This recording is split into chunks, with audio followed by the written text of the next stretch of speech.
These episodes are so painful, very painful, but getting the answers we needed was really nice. I really liked the progression, but my goodness, just hearing this whole backstory was like really sad. Like just seeing what happened to Vueko and Irumui and everybody really.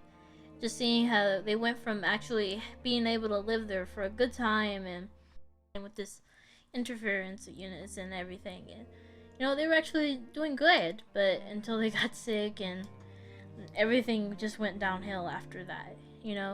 It's just sad what happened with Irumui. Just her having that relic and making her wish come true in such a twisted way. Like, oh god, it really just shows how just the abyss in general is so twisted, and like what happens in this abyss, like it does things like it's either a curse or a blessing in some ways or forms, or even a mix of both.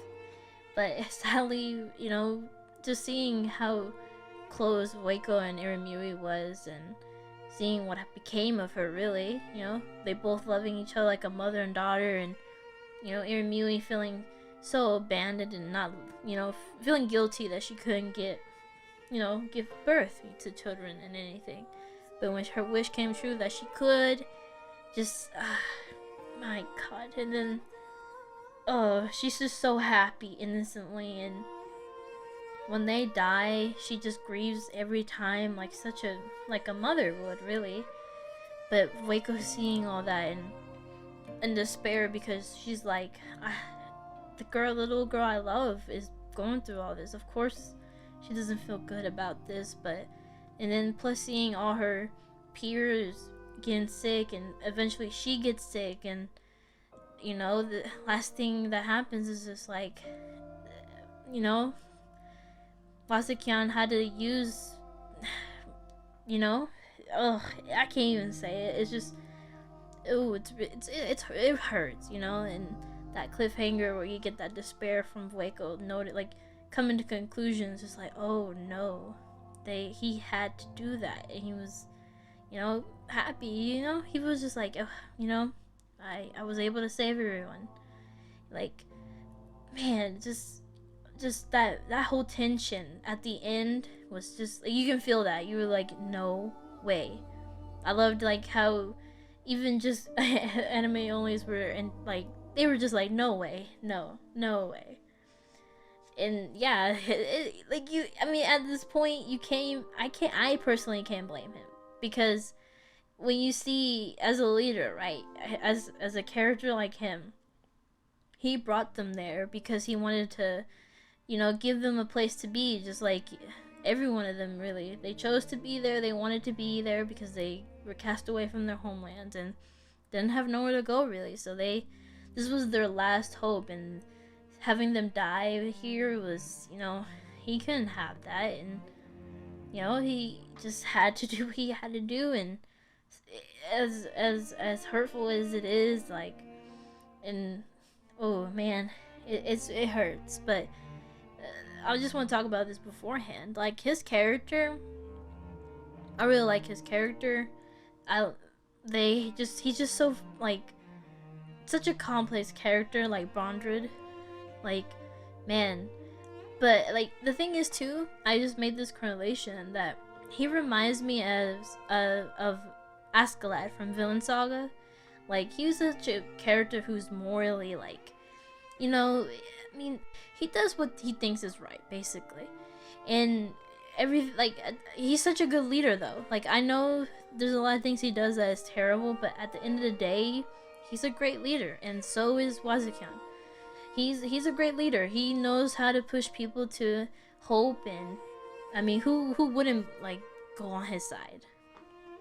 So seeing in this current episode, just what he's doing with her children and having everyone feel better, like Belov broke down because of it. He was like, no, I feel guilty, and it's so good, but it's like I know what it's from, and I can't blame him. Like, it's sad. Like, poor Belov. Like, he's such a intelligent, calm person, but this situation was just too hard on him, and I can see, like, poor guy. Like, Belov, my bro, he really went through it this episode, and Vueko too. Like Vueko, again, just seeing her, like, just each moment turning into something just so crazy, and her feeling guilty, like I'm the cause of this. And then they were like, just the twist. It's just so twisted.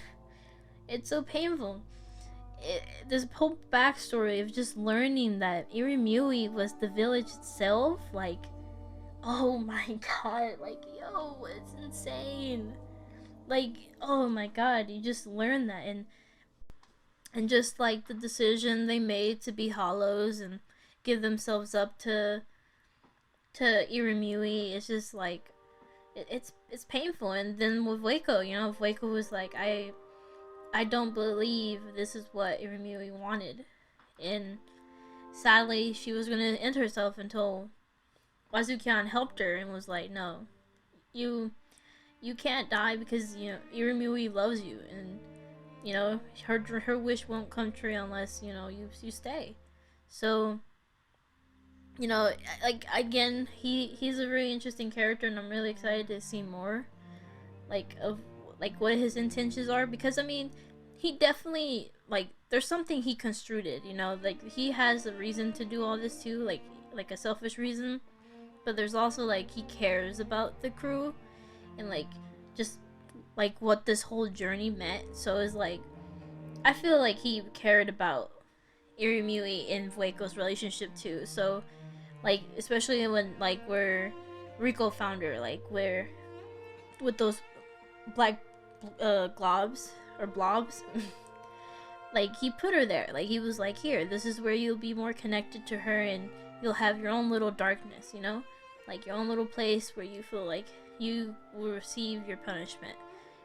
And yeah, like I feel like he, like, you know, Vueko made it seem like she was casted away and like put in here because of something she did, which in a way, like in her mindset or POV, like, yeah, I mean, she inflicted this on herself because she felt like she was the reason for this.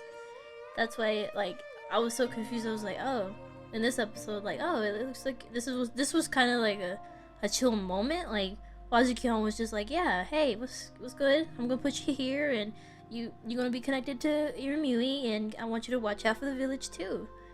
So I was like, oh wait, so she wasn't put here because she, I don't know, like I expected something bad, but it wasn't that bad. But yeah, so, and then you find out too that the black blobs are the children of Irimui that died, and I'm like, ooh, that is painful. And then you just find out too that they're the ones that are taking the value of things in the village, and that's the only way Irimui can really live on now. So it's just really twisted that the same children that got taken their life away are the ones valuing things that the villagers have.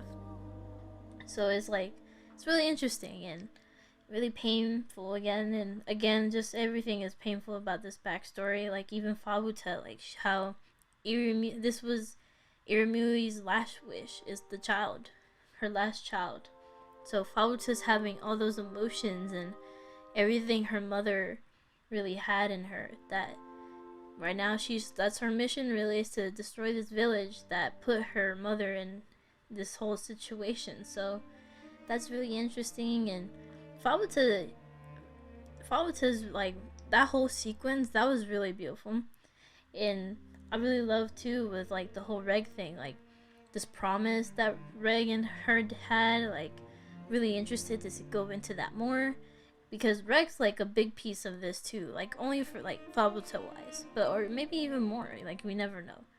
So it's just, again, we got a lot of answers, but we also got like, you know, we got some questions still we need to have answered. And man, it was a lot.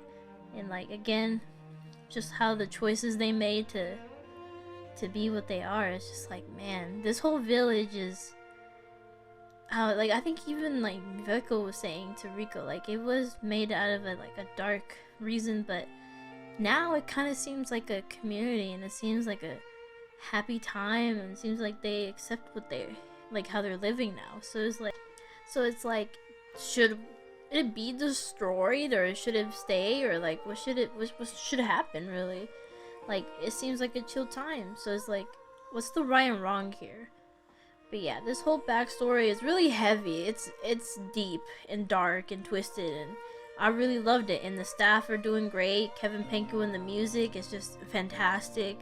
Like, I really love this adaptation, and I'm really excited for the rest of the season, and I'm excited for everything because this season is, because I feel that this season is like the highlight of Main Abyss for me personally, because it's so different and it's bringing in so many things that are so interesting, and it just gets better from here. And I'm really excited to just see all of it in action, and I'm really excited because I'm like in everyone's reactions to it, and I'm things I didn't even remember that are helping me for current events that are happening in the manga. So this is exciting for me. And again, you guys tell me what you think down below. Did you like it? Did you hate it? Or did you actually like expected this, or did you theorize this? Or tell me anything you guys want down below, and what do you guys think is going to happen in the future. And again, till next time, see ya.